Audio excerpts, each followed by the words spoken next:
Hello.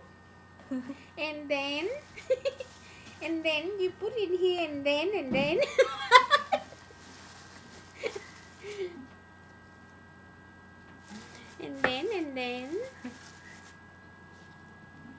bây giờ kéo còn những gái này.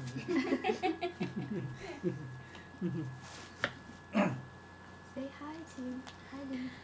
Hi Danny. Con đang làm cái gì đó hả?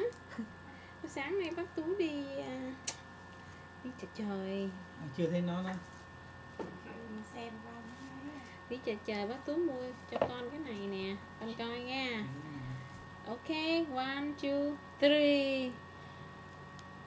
Bác Tú đố con cái này là cái gì? Tell me, ok? À, thâu trước hả? Say bye. Bye bye con. Bác Tú đang làm chảo tôm nè, con có ăn chảo tôm không? You want some?